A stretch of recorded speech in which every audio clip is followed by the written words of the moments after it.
Enrique Tarrio, chairman of the all-male, far-right group the Proud Boys, left prison and returned home to Miami on January 22, 2025.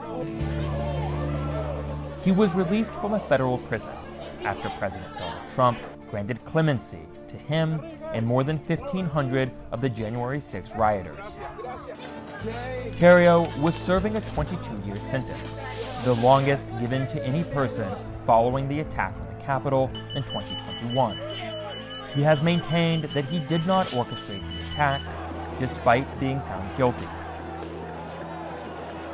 140 law officers were injured on January 6th, and Ashley Babbitt, an unarmed pro-Trump protester, was shot dead by a Capitol police officer.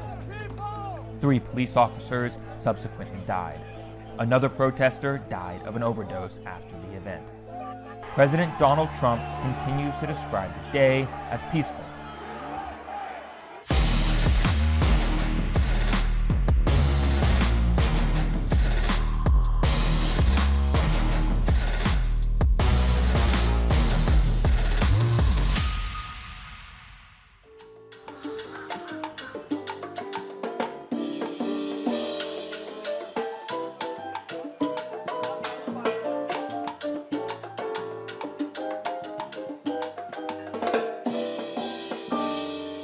Like so many other people here in Miami, Enrique Tarrio is Cuban American.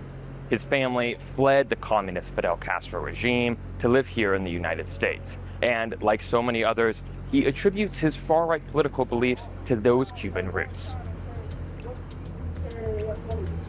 Once the nation's largest and most contended swing state, Florida is now firmly cemented to the right. It has become a haven for the GOP's most powerful figures, and many describe the state as Donald Trump's MAGAville. More than half of Florida's Hispanic voters supported Donald Trump in the last election. The predominance of Cuban American voters has long given the Republicans a boost in Miami-Dade County. The Proud Boys operate here in Florida with zero resistance. Back in 2020, during the civil unrest following the killing of George Floyd in the United States, I was working as a photojournalist covering the protests and riots in Portland, Oregon. At the time, the Proud Boys was a key member of the far-right movement, and they were clashing with protesters there in Portland. And their chairman, Enrique Tarrio, was really a key part of that and became a household name. 5 years later now, and I'm in Miami, Florida, where Enrique is from and grew up, and I'm going to go meet the man himself now that he's been released from prison following a pardon from Donald Trump for his role in the January 6 riots at the U.S. Capitol. Henry Enrique Tarrio was born in Miami and was raised Catholic in the neighborhood of Little Havana.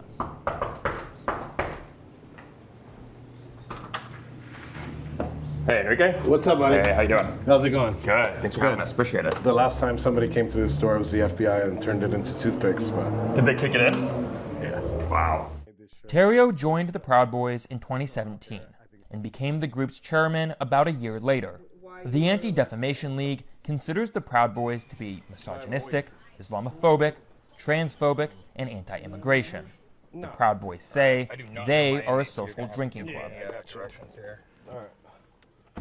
So La Carreta is not on this light. The next major light, I'll tell you. Okay. You can start getting on the left.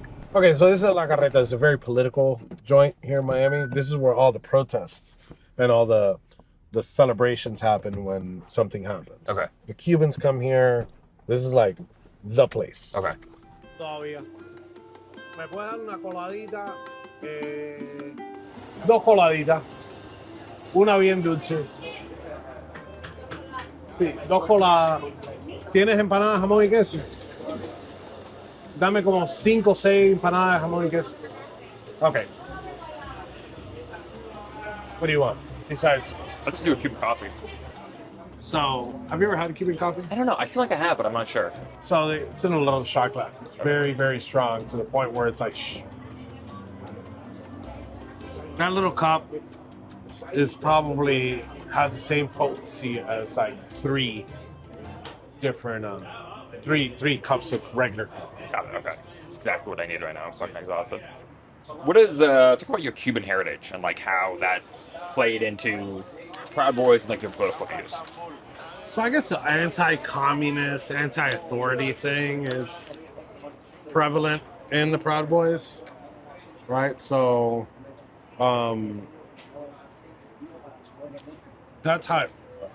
That's something else that drew me. Yeah. It's like I've heard the stories in my entire life. Like, so I vibe with the whole Proud Boy thing because of that too. You've said that you don't like the people who look at Trump as some sort of deity, right? Like they put him up on this pedestal.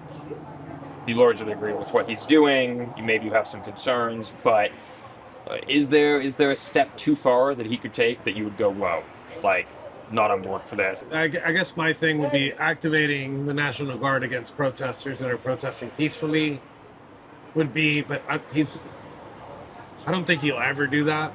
Now it's our turn. Now it's our turn. I'm happy that the president's focusing not on retribution and focusing on success, but I will tell you that I'm not going to play by those rules. The people who did this, they need to feel the heat. They need to be put behind bars, and they need to be prosecuted. They pardoned the J6 committee, fine. In this country, our case proves that you could be imprisoned for anything. So I keep using the word retaliation because I know it's fire. I know it's provocative, and I know the first thing they're going to go, whoa, he called, and all the news stations went, and Enrique Tarrio, right after pardon, calls for retaliation against, and they're like, well, he's saying investigations. So it's a trigger that prompts a response that gives me the audience to say what I really feel. Retaliation is the right word in a technical sense. I think I use my words. I choose my words carefully when I talk, and I do it because of that. I want a bigger audience because I do have views that I want people to hear, and if they hear it, then maybe I could change some minds. They're not extreme views. I mean, I don't think they're extreme views because I'm not calling for violence. I'm not calling for it, but how do you get people to listen in 2025 when they're so glued to their phone?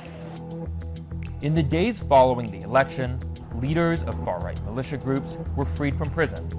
They have started to regroup and have indicated that they want to build back momentum now that Donald Trump is back in the White House. I didn't take if we wanted to have a quiet dinner. And people were coming up to me, taking pictures, which is weird to me, you know what I'm saying? Like it's not something I'm used to. I mean, but you were pretty notorious before you went in. Yeah, but it wasn't to a level where it how do I say it? Like I go to dinner and somebody recognizes me. You know what I'm saying? Yeah. Yeah, it's just I'm getting used to it. Thank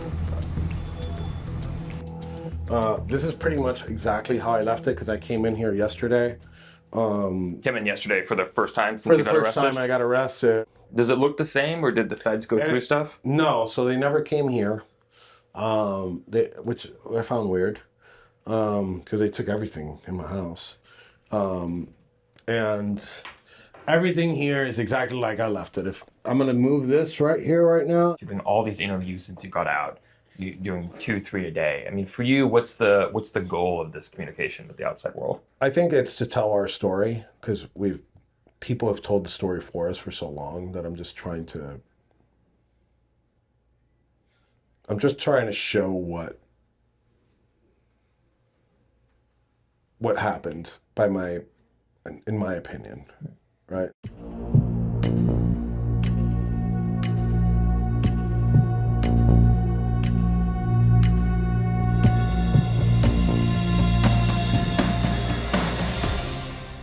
Having your guys there for J6, there was violence. A lot of the Proud Boys committed violence. I believe that in large part it was a protest that went wrong. I also think it was a failure and a lack of security by the Capitol Police and other agencies. If you've ever been to the Capitol grounds, specifically for the Capitol building, it's a very wide and large space. There was about 250,000 Trump supporters in DC that day. And like I said, I've been doing security my entire life. If you have 250,000 people there, why did you only have 2 police officers covering the entire front of the building? And then at the breach point, why did you only have 5? That's how much there was in the entire west side of the Capitol. It was 5. So I think there's lots of, I don't want to blame one group, or I think a lot of things went wrong in the lead up to it. And as far as the Proud Boys go, I agree. There was some of my guys that did some unsavory, but I think there's a lot of people that did some unsavory at the Capitol. I wasn't on the ground that day, so my plans radically changed. But I also don't think that their intention ever before they were on Capitol grounds was to breach that Capitol. And as a matter of fact, it's not, I know that wasn't their intention. They didn't act rationally. You know, they were angry, but I can't tell you why they did it. So you feel that the Proud Boys were kind of scapegoated for the larger violence that happened that day? You pick up the group with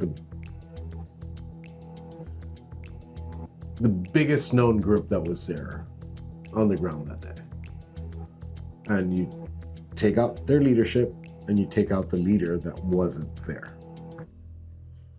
That's how you send a message. Tarrio was not in Washington, D.C. on January 6th, but he was charged with seditious conspiracy for his role in helping to plan the attack. At the time of Tarrio's sentencing, federal prosecutors said no organization put more boots on the ground at the Capitol on January 6, 2021 than the Proud Boys, and they were at the forefront of every major breach of the Capitol's defenses, leading the on-the-ground efforts to storm the seat of government. Why weren't you there that day? On December 12th, I burned a BLM banner. Next day, the FBI Washington field office at MPD put out a flyer with everybody's faces except mine. Some of those guys I knew for a fact didn't burn this banner, and they still put their wanted poster out, and they said that they were looking for they're investigating a hate crime. Anybody with tips of these 5 individuals, please reach out. So on my live podcast, I admitted to burning the banner. I made a social media post admitting to burning the banner and telling them to come get me. I went into DC on January 4th knowing full well that I was going to get arrested. There was a chance I wasn't, but everything was pointing in that direction, and I knew I was going to get arrested. I flew into DC on January 4th on purpose so I could get arrested on January 4th, get bail on January 5th, and still be able to attend the events of January 6th. But like all plans, there's things that you can't account for, and the judge decided to put another stipulation to keep me out of DC until I finish this process. So, lawfully, I followed the order. I went up, I left DC. Given your role in organizing at least the Proud Boys movements that day and some of the plans for that day, how do you feel, just personally, not as an organization, but you, Enrique, how do you feel about the number of people who were seriously injured and the number of people, including cops and Ashley Babbitt, who were killed that day? I'm sorry that happened to them, and they shouldn't have gone through that. And the people who put hands on them should have paid the price. But one infraction of the law does not mean that injustice should occur. And I think, and I was with a lot of people that actually assaulted police officers because I was put in a very high security facility. And these people were getting 2 years, 18 month sentences. J6ers that put their hands on police officers were getting 7-year, 8-year sentences. You know? People that trespass got 4-year sentences, 4 to 5-year sentences. So I do understand that. I mean, think about it. They're cops, right? Their job They wake up in the morning, they get to the Capitol, they do their daily morning briefing, and the chief of police tells you, okay, what's my job today? What's your job today? And you go, oh, I'm supposed to be outside. No, you know what? You're going to make sure nobody comes into this building. That's their job. And they were doing their job that day. What do you think a proper punishment is for assaulting a police officer? I mean, everybody gets 18 months to 2.5 years. And then beyond that is if you have a criminal record. And also if the extent of the injury is higher, then you might get a little higher. You won't get more than 60 months, which is 5 years. You said you're very big on personal responsibility. Yes. And you're saying that some of these people should get from 2 years to 5 years for assaulting police officers. Yeah. How do you square that with those same people getting presidential pardons? Okay, so the president spoke very clearly. He was going to go by each case, and he was going to look at each individual one. Case by case, that's what he said. I'm going to go through case by case. But he ended up issuing a blanket pardon. The president didn't pardon their acts. The president pardoned the process. Well, the miscarriage of justice is really what he pardoned.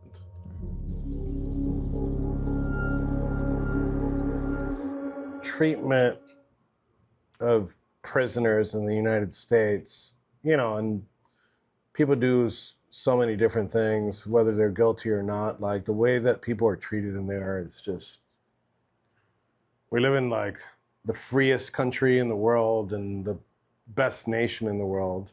And like, it's bad. It's really bad. Like the food's bad. The treatment is bad. I got punched in the face for being me by an officer. I saw people die in there because they didn't get medical treatment. The dentist tells you as soon as you walk in, every dentist in the federal system tells you, we don't do anything here but pull teeth. So if you got a toothache and you can't deal with it, and ibuprofen doesn't deal with it, we're pulling your tooth. Do you regret the way the January 6th unfolded? I can't regret it. The only way that I can regret it is if I did something wrong, right? You can't regret something you didn't do. I didn't do anything wrong on January 6th. I didn't plan to storm the Capitol. If everything that the prosecutor said was true and I got a pardon, nothing would give me more pride and more joy than to be here in front of you and say, yes, you know what, I did it. You personally weren't there, but members of your organization were, yes. And they did commit violent crimes. Okay. So I guess that's where I'm more wondering if you feel that there is regret, that the Proud Boys were involved in violent acts at the Capitol. I didn't tell them to do anything remotely close to what happened that day. Mm-hmm. Was there Proud Boys that did a couple things? I think even they regret it. Like if they were sitting here in front of you, they probably regret it. Let me call you back. I literally have a camera on me right now, so. Since leaving prison, Tarrio says he's received a huge amount of support and that he's trying to adjust to life on the outside. Yeah. The Proud Boys became particularly active in 2020. The U.S. was awash with protests and demonstrations in every major city following the death of George Floyd in Minnesota at the hands of a police officer. Let me tell you something. Most of the Proud Boys that were here were in bed, showered. The Proud Boys began to rally, first against left-wing protesters and subsequently focusing their energy on protesting the results of the 2020 election.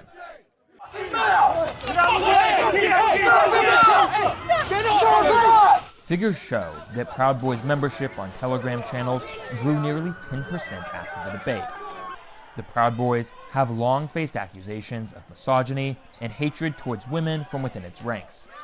But Tarrio denounces this description of the group. He says he opposes racism and sexism of any kind.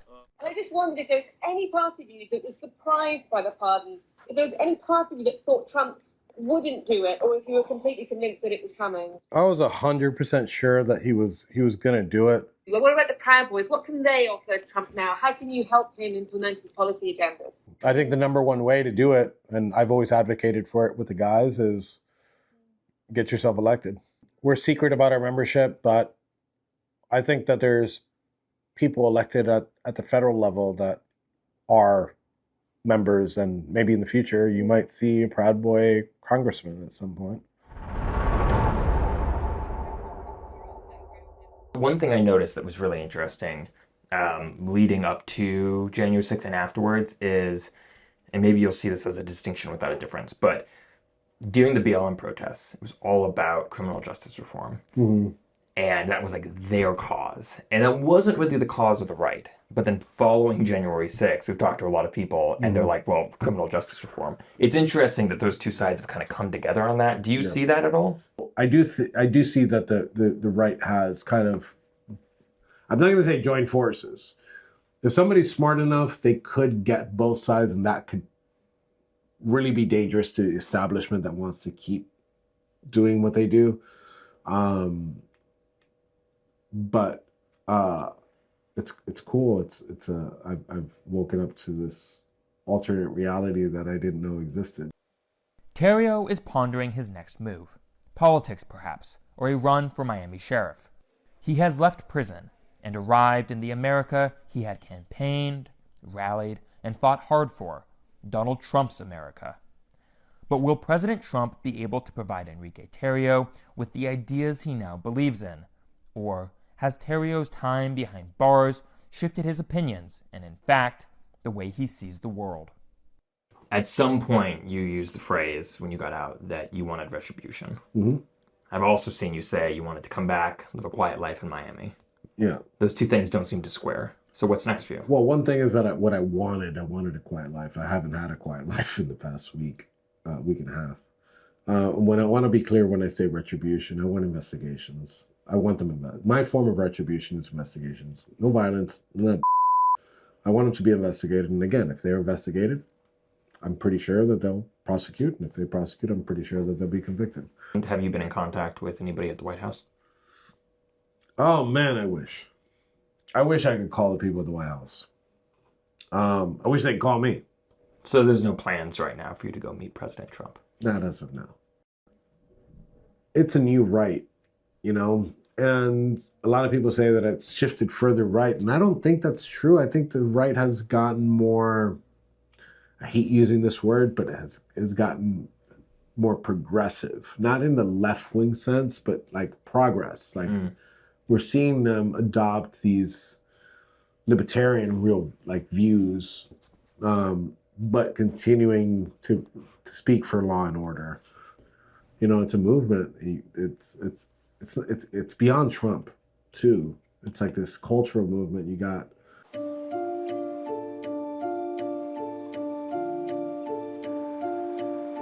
We're here along the bayfront in Miami. We spent a couple of days with Enrique Tarrio, and you know, out here right now it's peaceful, it's quiet, there's no protests in the street. Yet I'm thinking about Election Day 2024, when President Trump won a decisive victory. He won the popular vote, which is the first time a Republican US president has done that in decades, I think maybe 50 years. And there really is this sense right now in America that there is no resistance left to the MAGA movement. There's no resistance left to groups like the Proud Boys. There was a brief Democratic effort to hold Donald Trump accountable in the legal system, and that failed. There was a brief Democratic effort, or I should say, there was a brief Justice Department effort to hold J6 rioters accountable, and that failed. And an idea that Trump floated years ago, after he had lost the election, after January 6th has failed, was that he was going to pardon the J6 rioters. And at the time, it was inconceivable. He was a political and social pariah. The chances of him getting back into office were very slim. But now, he ran on a promise that he would pardon the J6 rioters. He's done that. He ran on a promise that he would expand executive power. He's done that.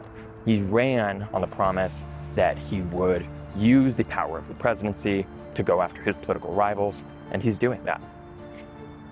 And we are seeing no protests in the streets, no riots, nothing. No resistance to Donald Trump, no resistance to the MAGA movement, no resistance to the Proud Boys.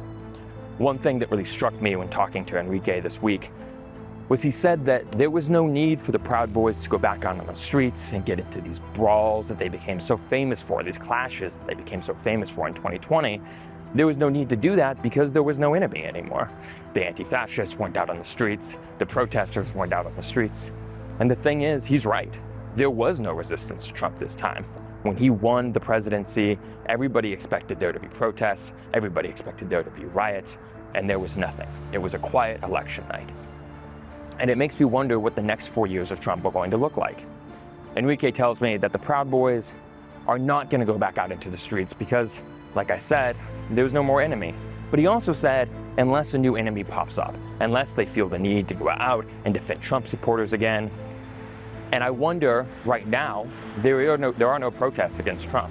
But what happens if a new enemy pops up? What happens if a resistance starts to ferment once more? Will the Proud Boys feel the need to put on their riot gear, to put on their gas masks, and go out and get into those street clashes that became famous in 2020? At the moment, everything's quiet. It's a peaceful day here in Miami, but we don't know what the next 4 years will bring.